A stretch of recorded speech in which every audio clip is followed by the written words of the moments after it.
thought where my documents and my work stuff would not be accessible to me because I can't go to my office. But that was the reality, right? 1 in 3 businesses actually came up and said that, if things continued and we did not have access to digital tools, we may actually have had to shut down working. We could not have continued our operations. And that's really what cloud does for you, right? Cloud basically makes it accessible wherever you are, wherever you last left your documents, or you last left your customer communication or your emails. All of that is still available to you. So to me, it's a much more fundamental concept of how do you ensure business continuity. Of course, COVID is an extreme example. We all hope we never have to deal with something like that again, but life goes on. There'll be different other challenges that will push the limits of business continuity. And the real big question is that are small businesses ready for that or not? Sure. No, I think that is helpful, and for small businesses to really plan, if at all, for some reason, while of course, as you said, there might not be another situation like this, God willing. But there still has to be a certain program, if, for example, employees are not able to come to work, they're unwell, somebody in the family is unwell, they should at least have that ecosystem wherein they can be operating from home and be equally efficient as if they were in the office. So that certainly really helps. And on the larger side, I mean, not just on the cloud side, but from a larger side and the way Google works. Now, today, one of the biggest concern for SMEs is how are they going to sell and how are they going to find customers? Now, how do you sort of in Google are helping the SMEs to make their discoverability a lot easier online on a digital platform? What is it that they need to sort of do, and how can they sort of look at, I mean, from times immemorial, everybody in SME space wanted to do business offline, wherein they would go out, make a presentation to a customer and acquire customer. Now, if all this has to be brought online, how can a small and medium business think of it as mainstream way of acquiring customers, and not be able to be in conflict between the offline and the online variable of acquiring more business as an SME? What are your thoughts on that? Yeah.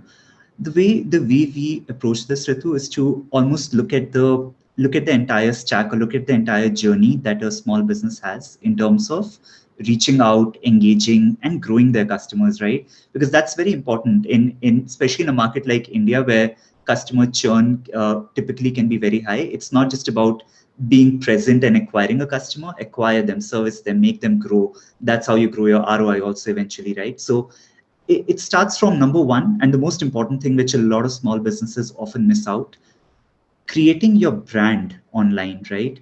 Now, again, you may have a brand and you may have a presence which currently exists in the offline space, but are you making the right effort to build a trustworthy brand online? I'll give you a really small example. There are still so many businesses out there that operate with an email ID that says at gmail.com, at yahoo.com, right? Is that business distinguishing themselves from users like you and me? They're not. When they're engaging in a B2B conversation, is the other business trusting them as a credible entity? Probably not, right? Not when you're reaching out with a @gmail.com ID. That's just individuals like you and me. So branding starts from there. It starts from there. It spills over into, does your website have the look and feel of what it would, as what one would associate with a credible, trustworthy business? Is one able to locate you on maps? When you do a Google search for that business's name, what turns up? Are you able to get like a Google's business listing out there? And these are the multiple tools and services that we've made available for small businesses to really create their branding in a very 360-degree kind of way, right? And you can replicate whatever brand you have offline and create like digital versions of that. So that's really the first step. The second step, like you said, is discoverability, right? So one or two critical components there. Number one, organic discoverability, right? Google search is one of the platforms. A lot of people actually search for local businesses. When COVID hit, we realized that 60 to 70% of individuals in India, they were searching for a local business near me. And that's all of us, right? Everybody on this call will relate. Like we didn't know where the salons and the services and the grocery stores were. We were frantically trying to figure out like what's open, what's not, what are their store hours, have their hours changed. And we basically provided the platforms either via Google Maps or Google My Business for small businesses to make all of these things available and easily discoverable, right? So really leveraging all of these features. There's of course Google Ads. If you know who's the kind of target audience you really want to go after, you target them a lot more effectively via Google Ads. You replicate your branding on YouTube via mobile advertisement. So that's a whole other gamut if you really want to go after like a paid advertising strategy, right? The third thing, then, coming to how do you engage with your customers once they've expressed an interest in your product or service, right?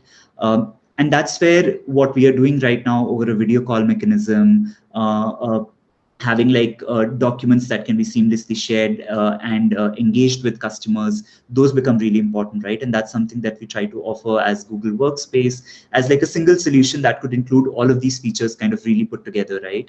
uh, the important thing to know and consider is that, do your customers also have access to these tools and technologies, right? And which is where I think Google ends up having a bit of an advantage, because a lot of individuals, even as consumers, they are familiar with the tools and technologies, right? They're always using Gmail. They're still using the apps which are on their Android phones. Android has a very high penetration within the Indian ecosystem. So they know the tools and technologies to a certain extent, but they may not have used it for their work purposes. So that's the change that your customers also need to start adopting to. And finally, how do you maintain that engagement online, either via video conferencing tools or via building that kind of trust on a more ongoing basis?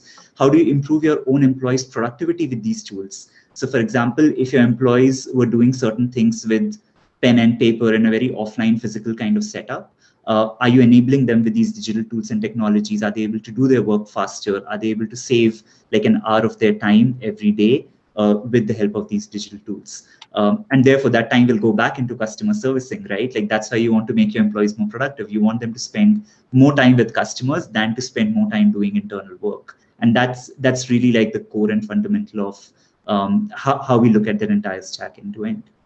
Sure. No, I think that is very helpful. And particularly, I think one of my key takeaways from your talk was that why SMEs ideologically need to shift from just thinking of Google as a place to do a sale to rather build a brand. That is something that overall a great shift needs to be seen. And on that point, I'm also going to ask Pranav to jump in over here and probably make a point at how they are sort of helping these small businesses, scattered country in the heartland of India, to think in this on this lines, wherein they think that instead of just trying to sell a product on Amazon, they build a brand. They think first digital. They first think like a digital native, and maybe later on, if need be, they can go into the offline space also. And because they have that brand and they would be able to therefore do business much better. So, Pranav, let me start by asking you that how can digital become the mainstream business of a small merchant who is there selling his merchandise on Amazon? Sure, Bitul. I think that's a great question, and thanks for having me here. Uh, I'll just start with a little bit of an overview because this is something that we hear very often when we talk to small businesses. And over the past 7 years, we have operated in India with a focus on enabling every motivated seller, entrepreneur anywhere in India to reach customers across India and across any country in the world. And therefore, what we really are keen on is simply transforming the way India buys and sells. And compared to other geographies, what we've seen is India is very unique. It's regionally fragmented. There are a lot of regional products, and the needs of MSMEs tend to be very diverse over here. So when we started, we realized that awareness about digital commerce and online selling itself was very low. And people were hesitant to get started. They felt they did not know what will happen if I sell online. So there is a lot of work that we had to do on driving that awareness. And therefore, from the start, we've sort of focused on a 360-degree approach in enabling MSMEs succeed. And in 2013, we had around 100 sellers, and now we have over 700K plus sellers in the marketplace, and 10 lakh plus weavers, artisans, and representation of a large number of products across India. So I'll just touch upon. Pranav, could you volume up, please? Sorry. Could you just up the volume just a notch? Is it better now? Okay, you can go on. Yeah, otherwise I can try my headset as well. Just give me a second.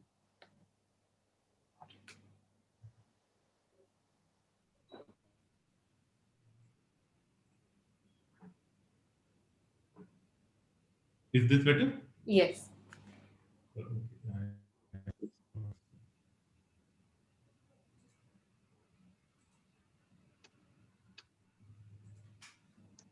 No, I don't think this is working. Okay, I'll continue. I hope this is audible. I'll just try Yes. to. That should be fine. That's better. So I'll start with first of all, what should small businesses look at as they are thinking about going digital, right? And I think COVID has really shown us what the real opportunity is. And one of the biggest opportunities that e-commerce offers is the ability to break down geographical restrictions. If you're running a business, by default you are running it in a locality, you are limited to customers from that locality, and that is the biggest thing that you need to break through in order to grow your business. So with e-commerce you can easily break down geographical restrictions. You can uh, sell your products to millions of customers across the country. You can even go global and without actually stepping out of the place where you are operating. So that's the most important point that I think small businesses need to realize. The second thing that I would say is that the cost involved in running a digital business is actually a small fraction of what it takes to scale the business through traditional means. So if you have to, let's say, expand your business nationally, you buy locations, invest in places, invest in warehouses. Now all of that cost actually goes away, and you can actually just try it out at a small fraction. And the third and most important opportunity is that e-commerce is a flat world. So it's a level playing field of businesses of all sizes and scale. You don't need to be a large company in order to come in and show your product. Any small business, if you have a great product, you can bring it on. It will compete with similar products, and if your product is great, it will actually win in the marketplace. So I think those are the three most important things that I would say every small business needs to think about. And then as I look at the mechanics of operationalizing it, I think there are a lot of things that over the past 7 years that we have invested in to really simplify it. So as far as awareness goes, we basically have historically done really simple chai cart kind of initiatives or tatkal initiatives where we have a van that goes into a wholesale hub and helps businesses launch in 60 minutes flat. So it's just that easy to get started. Uh, we are currently doing conferences or summits like Sambhav, where 30,000 or more SMBs attend, and the next one is in from April 15th to 18th. So there we have a lot of educational material and getting started material for small businesses and so on. Then the second part that we have heard small businesses really call us out for is fulfillment. So I have a product, I've signed up to sell online. How do I deliver it to the customer? So we have actually enabled a wide variety of fulfillment options. So as a small business, you can sign up for Easy Ship, where when you get an order, an Amazon representative will come and pick it up from your premises, give it to the customer. So you don't need to do anything. You don't need to worry about it. And we deliver across 100% of pin codes in India. Then for larger businesses who have their own warehouse, we have seller flex. So we can operate that seller flex out of ship your products out of your warehouse and really just extend your offline business into online seamlessly. And that also gives you a 2-day promise to the customer. So what you will see is that when you are able to deliver products within 2 days, customers are generally more keen to purchase because that is how their needs are, and that generally helps drive a lot of demand as well. And then we have fulfilled by Amazon, where you can, if you don't have enough space, you can ship your products to our warehouse, and we will basically deliver it from there. Then we have support in a lot of languages. So our support for small businesses extends into 5 regional languages.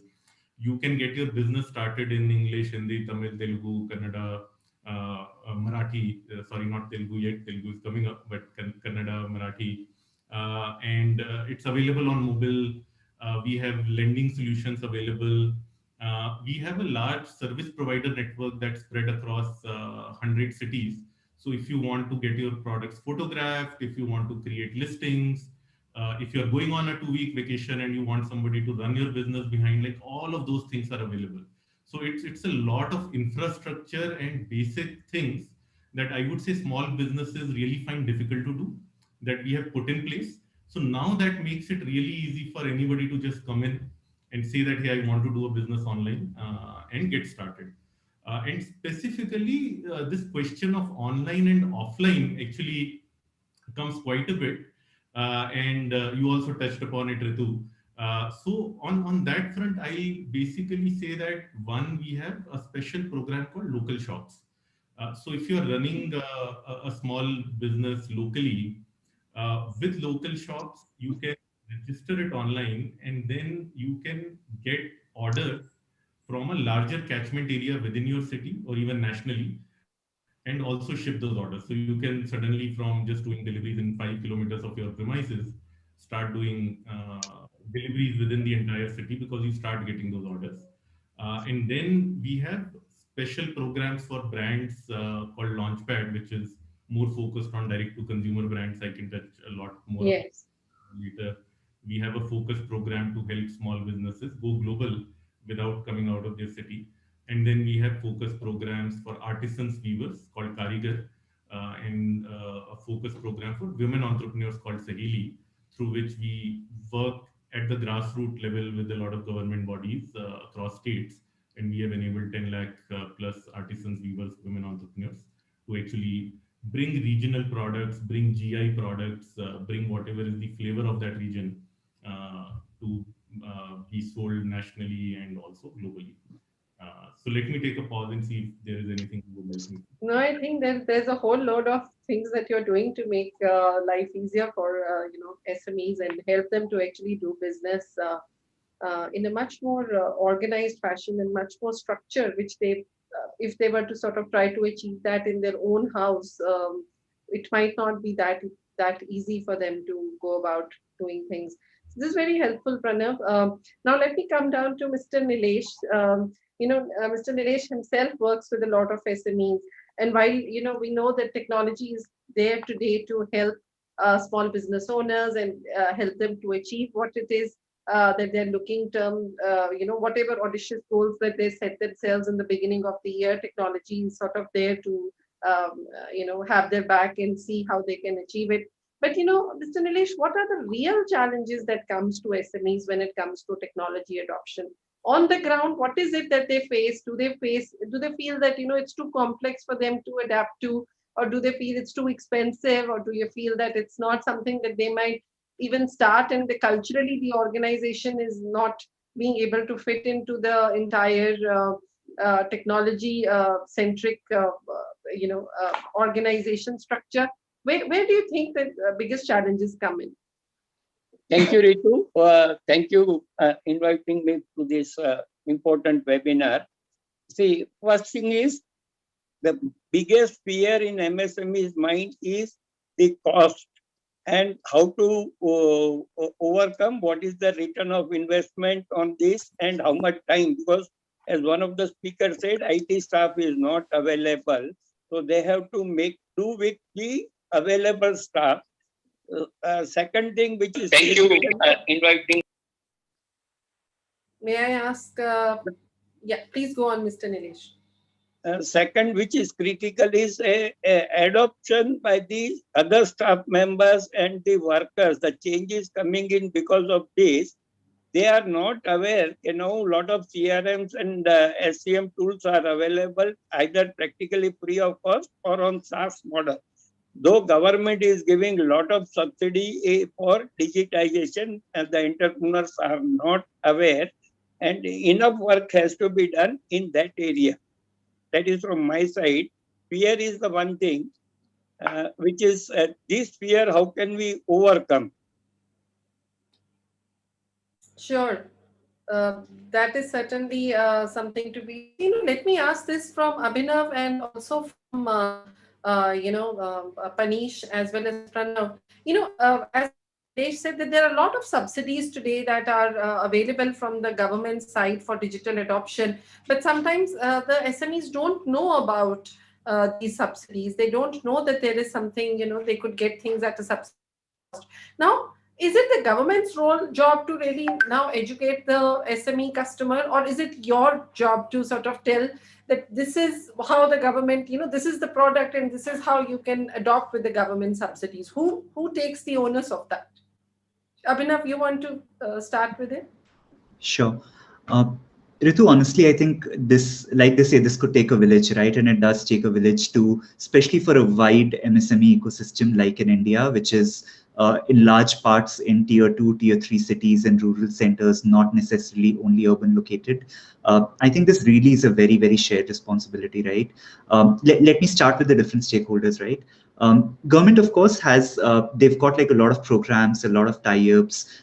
They've got a lot of close ties with state-level industry associations through whom they can message out to MSMEs. So I think that definitely is a very important channel, and also a government message obviously carries a lot of trust and credibility also, right, which just comes inherently. So I think that's definitely one of the important channels.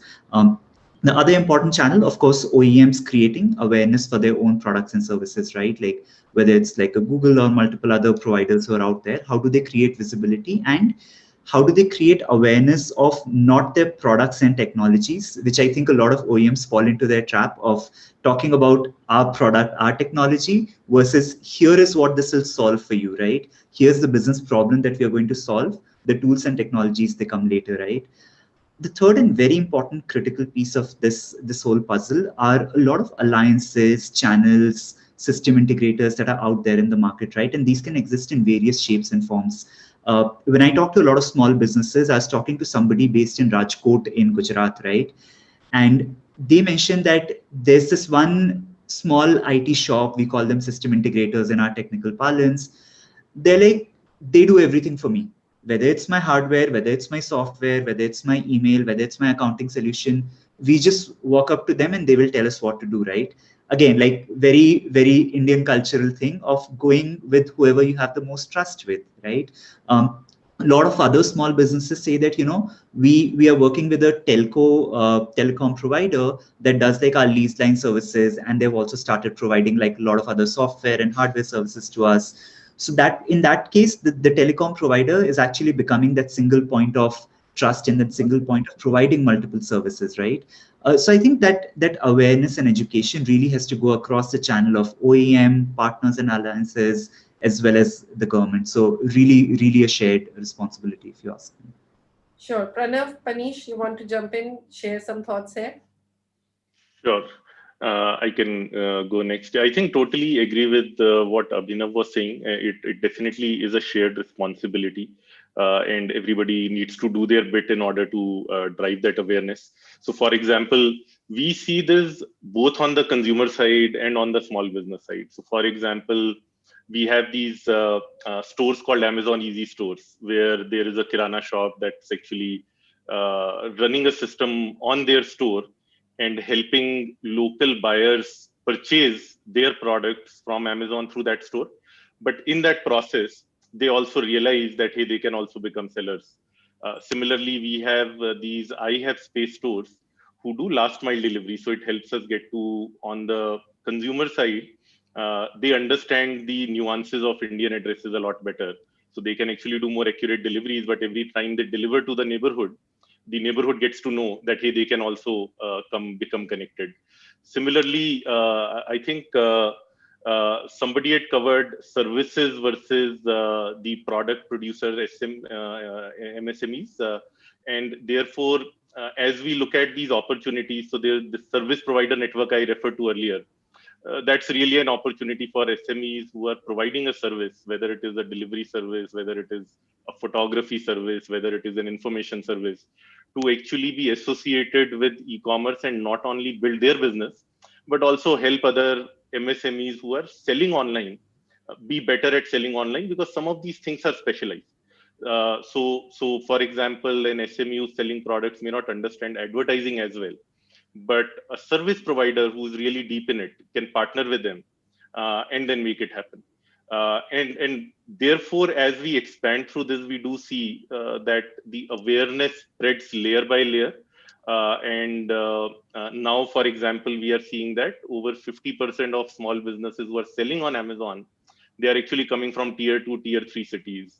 and a lot of local shops, 50,000 plus local shops have come in. So all of that is through this combination of awareness coming from our sources plus government. Sure. We have also received a question from Anuj Bansal around subsidies and awareness, but I think he's yet to post the full question. But, coming down to another important challenge, which I think Mr. Nilesh was also trying to indicate, was the cost. So what is it, or how is it that the SME business should actually factor the cost and ROI of technology today, in order to be able to really take the best value from it? And instead of always thinking, there's too much cost side to it, how can he think in terms of this becoming a revenue side instead of a cost side? So Panish, you want to take that? See, I wouldn't blame the SME for thinking like that, because what has happened so far in the technology world is that most of the OEMs, right, and every OEM has to, put their hand on their heart and probably accept that what they have tried to sell in India is, just lift and shift, hardware, software, and solutions that they have been selling in the more advanced markets and, bring it to India. Just a second. Mr. Saket, can I request you to mute yourself, please? Please mute yourself.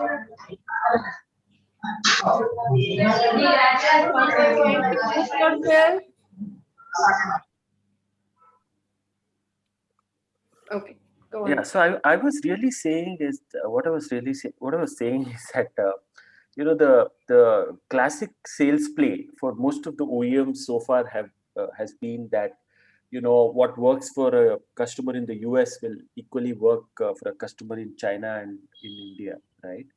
While they do understand the cost angle, it is not just about the cost angle and the profitability angle thereof. I think when we talk of Make in India, it's not just about physically producing something in India, but also making something that is relevant for the Indian customer from all parameters. And cost, of course, is the biggest parameter. And we got to re-engineer our products and solutions, and we should not be, trying to lift and shift from North America to India, for example, or Europe to India, for example. And I think there have been some efforts in this direction to Indianize, products and solutions, but more needs to happen, on this front, wherein we really need to understand the requirements of the Indian customer. We don't need a really feature-rich hardware and a software solution for the SMEs in India. So we got to know what can be stripped away from an engineering point of view. And we've taken some steps in this direction where we have launched a suite of, products and solutions for the SMBs, which we are now calling as Cisco for Business or Cisco Design, where we obviously don't want to compromise on the quality that is associated with the brand and then dilute the brand's equity, right? But at the same time, balance on all the other parameters. And a lot more needs to happen, by every OEM in this aspect, where Make in India it's just not, producing what you produce for the American customer in India, but truly grounds up engineering products which solve the Indian customer's requirement, and that is something that the OEMs have to do a lot more of. We have taken some small steps in that direction. For example, we have a classic enterprise portfolio. We no longer pitch it to the SMBs. So that's where we become more responsible. Selling a very different class of products to them. So it is still evolving, I would say, but unlike speakers before me said, both Abhinav and Pranav, it does take a village to bring all of these things together. It cannot be done only by the OEM and partner ecosystem. Definitely in India, the partners or the system integrators are the most trusted, folks out there. So we'll have to do a lot with them when we go to market, with this approach. Sure. I think Mr. Nilesh wants to say something. Please can I talk something different for this? Because the topic is digital transformation. Can I take 2-3 minutes? Sure, please go on. Ritu? See, all the three technological giants have said, but the size of the market for digital transformation, in my perspective, India has got 6.35 crore MSME, growing at 10 to 15% year a year. And if 1969, the banks were nationalized. So from that to today, we have created assets in MSME about 150 to 200 lakh crores. 150 to 200 lakh crores. So if we increase the operational efficiency of this by using technology or whatever method, that is a need of this thing. Two more things which as government recently announced is PLI scheme and budget, as well as the Reserve Bank policies are supporting in that direction. It has created a large market, and the need for MSME entrepreneurs to understand that there is a need of changing their attitude and become cost competitive and look world as a market. So this is the opinion which I am giving, and then this MSME can be sliced into three part of a pyramid. Bottom of pyramid, roughly below 2 crore turnover, has got a different technological needs, while 2 crore to 50 crore, they have got a different adoption rate and things like that. And 50 crore to 250 crore, they will have to concentrate on how they can use artificial intelligence, machine learning to tempt the data available with them and how to take new customers in. So this is my opinion. Thank you, Ritu. Thank you, Mr. Nilesh. In fact, we've got a question from Mr. Anuj Bansal. He says that do we have a PLI scheme for the service sector? In fact, he's of the opinion that the government and the MSME department specifically has not given a lot of directives when it comes to the service sector. He is right. Sure. Any thoughts, Panish, Pranav, Abhinav, on the service sector side? I know product sides we are manufacturing side, product side, we are still trying to get in place through technology. But when it comes to services, it's still a very gray area and there's still a lot to be done. So anything that you can share that is being done specifically to help service sector enabled through technology? Abhinav, are you there? Yeah. I think a lot of what I spoke about earlier, Ritu, in my discussion, in my opinion, it applies equally to services as well as to manufacturing or sectors, right? The other day, I was on this webinar talking to a lot of MSMEs that are in the travel space. Now, travel entirely a service sector, right? We are talking about hospitality, we are talking about restaurants, we are talking about tour and travel operators. Of course, and one of the most horribly hit sectors, right, with COVID, like all of us are locked inside our homes. But slowly people are starting to travel. Slowly the sector is starting to open, right? So as a services sector, what do you do for your internal operations? What do you do for your customers? The kind of brand trust that I was talking about earlier, how do you build that brand trust that you're taking all the COVID precautions, for example? I myself took like a small vacation in Nainital about like 2 or 3 months back, and this property that I was actually visiting, I was so impressed. They're a really small chain. They've got only 3 or 4 properties pan India. Their website was 2 point. Their communication over email talked about all their COVID precautions. I asked for a walkthrough of the room that I was going to take, and they did a video walkthrough for me, right? I was so impressed with that. So I think there's a lot that can be done, both from a customer experience and internal operations perspective. In fact, another small example, when I was in the hotel room, they actually had like this little online form. I could fill it like 1 or 2 hours before a meal time and get the meal delivered. I didn't actually have to talk to somebody or have a face-to-face interaction or even a phone call, right? So I think these are really small little things that empower, enable, improve operations, and all of these are happening in the services space. So I think technology really has got a big role to play there. Sure. Pranab, do you think there is a future for Amazon in services also? I mean, you have an Amazon of products. Is there an Amazon of services that could likely be built, or at least, have some services come under the ambit of a larger umbrella brand to help them become more digitized and to help them become more empowered? No, absolutely. Actually, there is a lot of work that's happening on the services side, and it in one way also connects back to e-commerce, but it does help a lot of service providers scale and succeed. So I'll give you a couple of examples. So I'd earlier spoken about service provider network. So that currently has around 700 providers spread across 100 cities in India. Sure. You have 17 services, and they serve sellers not only in India but in 18 other marketplaces actually. So therefore, anybody sitting over here now has access to go and provide services based on their capability globally. And I think the second nuance that Abhinav was touching upon, which is very important, is that it really matters to obsess about customers. And now, when we look at that from a services perspective, so the kind of things that jump out are how can you use payments, for example, to Yeah. simplify your business? How can you use payments to digitize your business, digitize your records, both online and offline?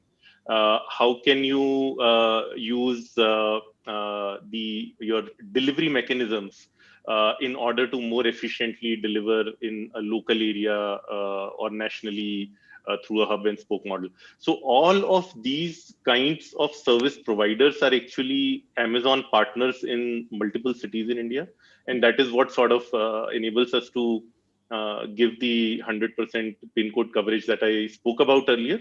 But it's really getting enabled at the ground level through a lot of small businesses who are partnering, and that's in turn creating a lot more jobs and creating helping service providers grow as well. Sure. We're almost coming to the tether of the time, so I would like to ask, if you have some final thoughts. Let's start with you, Manish. What anything that you would sort of, takeaways for SMEs, that these three things they should be doing today?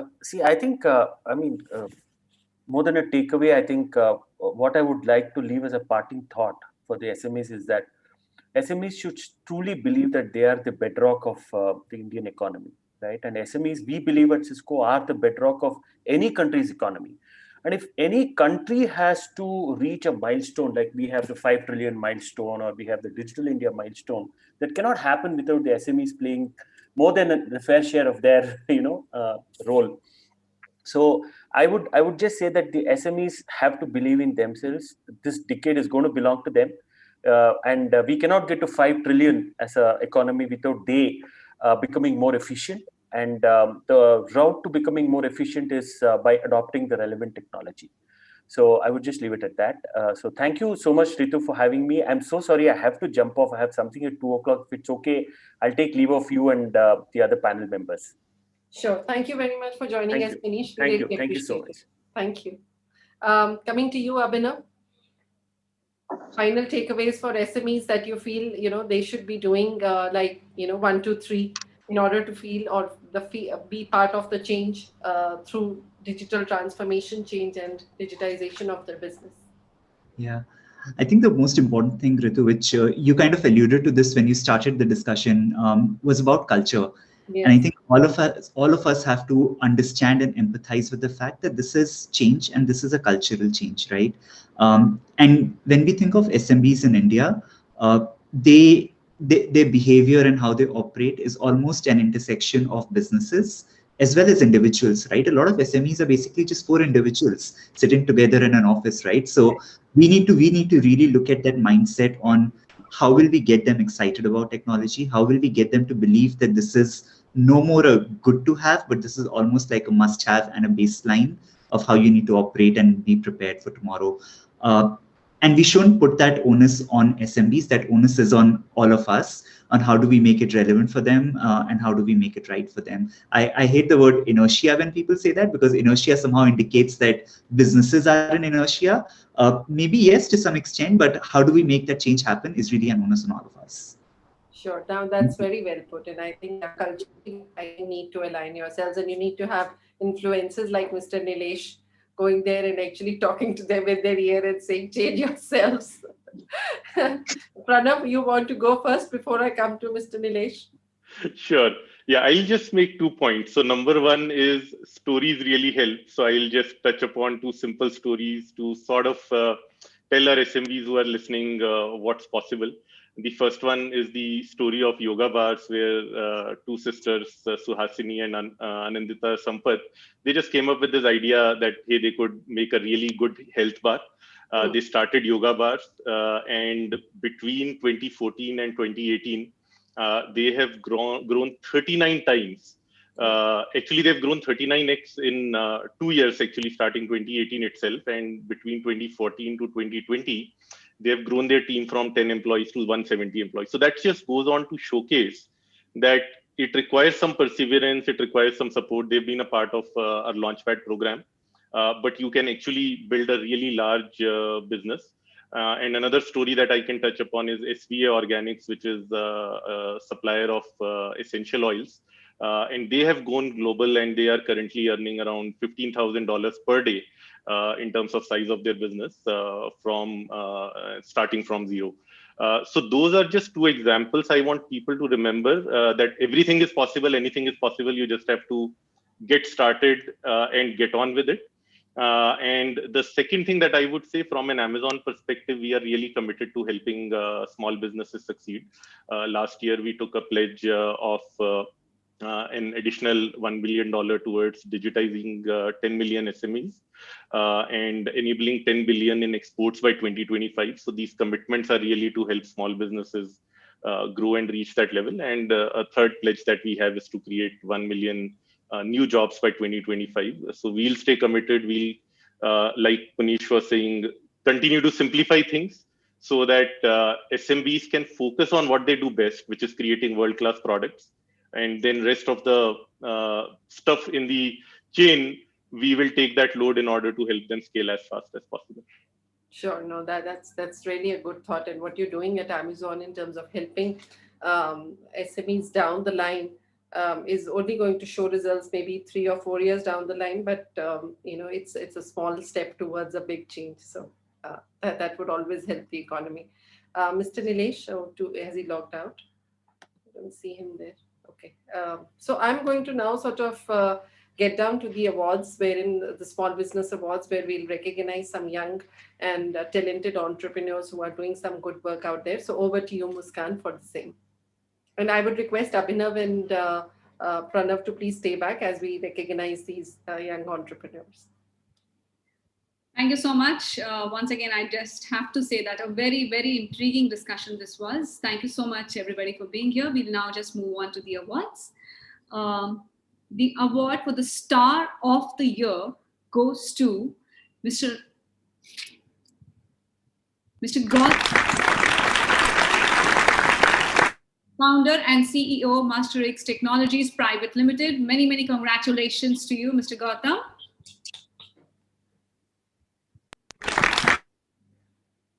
The next award, Emerging Tech Entrepreneur of the Year, goes to Mr. Yash Malik, founder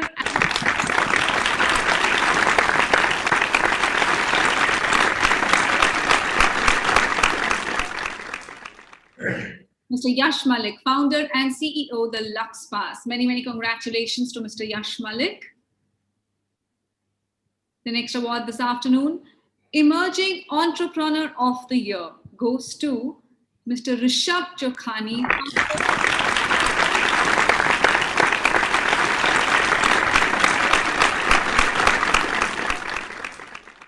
Hearty congratulations to Mr. Rishabh Chokhani, founder and CEO, Nature Vibe Botanicals. Many, many congratulations. Dealer or Distributor of the Year, and the award goes to Imperial Blue.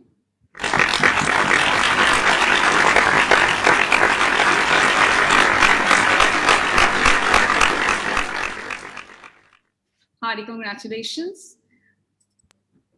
Award for Technology Provider of the Year goes to SOLV.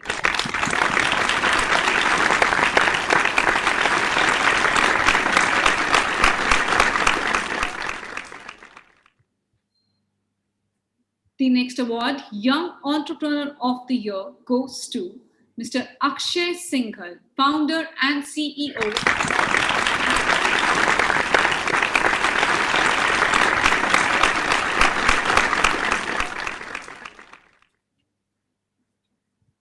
We have a few more awards. Please do stay on with us.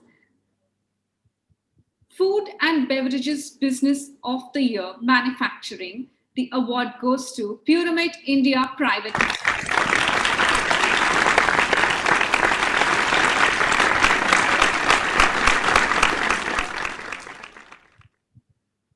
The next award, Engineering and Allied Goods Business of the Year. The award goes to OSB Pre.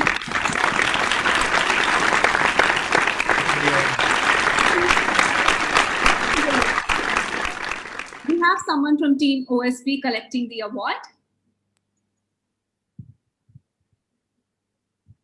Is someone here from Team OSB? All right, we shall move on. The award for Craft-Based Business of the Year goes to Be Young Kimaya Himal.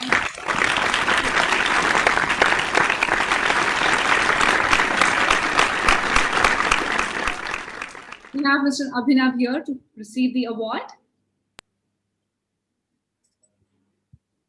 Be Young and Yavira by Kimaya Himalayan are crafted with utmost love and are embedded with a deep sense of origin. The venture is a disruptive force in the beer industry with honest prices and new benchmarks of quality and packaging. Do we have Mr. Abhinav here with us? All right, no issues. Yes, thank you. Thank you so much, Franchise India, for this honor. This enables us to continue to strive well for the future and then, keep doing better for the consumers. Thank you so much. Congratulations, Abhinav. Thank you. Continue the good work, please. Thank you, Ritu. Thank you so much. Thank you, everyone. Thank you, the jury. And congratulations. The award for Food and Beverages Business of the Year Services goes to Interactive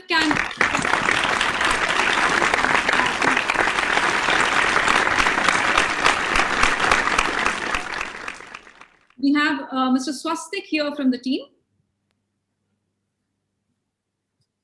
Do we have Mr. Swastik here?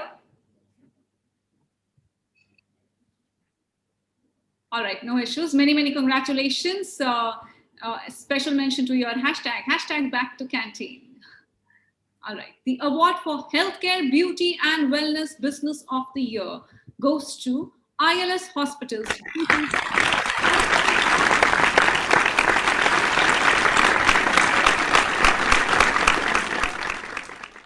Their mantra, your health, our happiness. Many, many congratulations. The award for Financial Services Business of the Year goes to SSA FinServe Private Limited, a preferred financial partner of micro, small and medium enterprises. Many, many congratulations to the entire team of SSA FinServe Private Limited. The next award, Gems and Jewelry Business of the Year, goes to Sri Balaji Jewellers. Hearty congratulations. We have Mr. Saket here from Sri Balaji Jewellers. Is Mr. Saket here with us?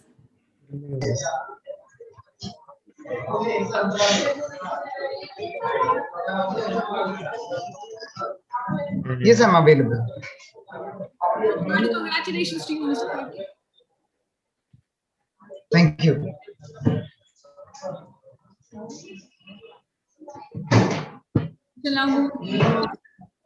Digital Marketing Business.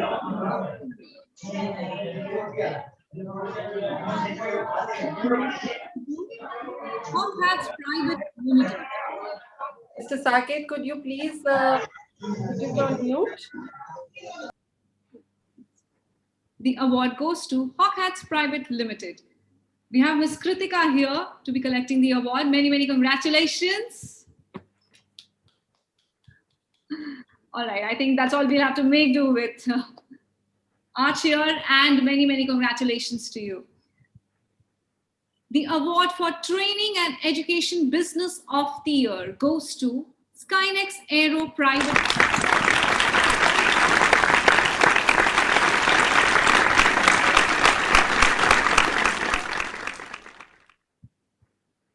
The award for Travel and Tourism Business of the Year goes to Amigos of...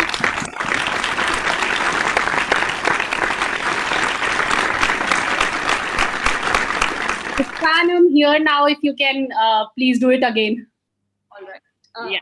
Just a minute. Do we have Mr. Anuj Bansal here from Amigos Alliance? Yeah, hi Muskan, I'm here. Good afternoon. Many, many congratulations to you. Thanks a lot. Thanks a lot to the complete team of Small Business and Franchise India. We'll try our best to keep up the good work in the travel industry. Congratulations, Anuj. Thank you. Thanks, Ritu. And we are so happy to have Ms. Kritika here. The award for Digital Marketing Business of the Year goes to Hawk Hats Private Limited. Congratulations to you and your entire team. Thank you so much, Muskan. Thank you so much, Franchisee India, for this opportunity. I'm really glad and honored to receive this award. And it's Hot Chats Private Limited. Hot Chats Private Limited. Yes. Congratulations, Kritika. Thank you. Thank you so much. The award for Professional Service Provider of the Year goes to Engage and...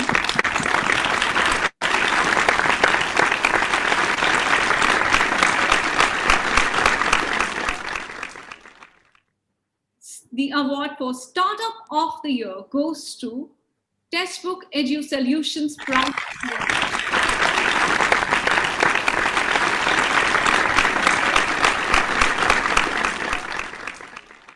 Hearty congratulations to the entire team.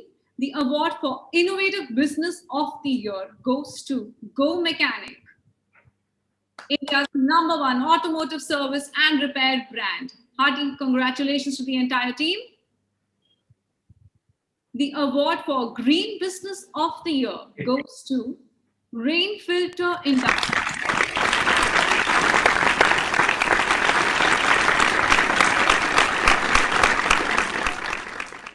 We have Mr. Siddharth Surana here from the team to receive the award. Are you here, Mr. Surana?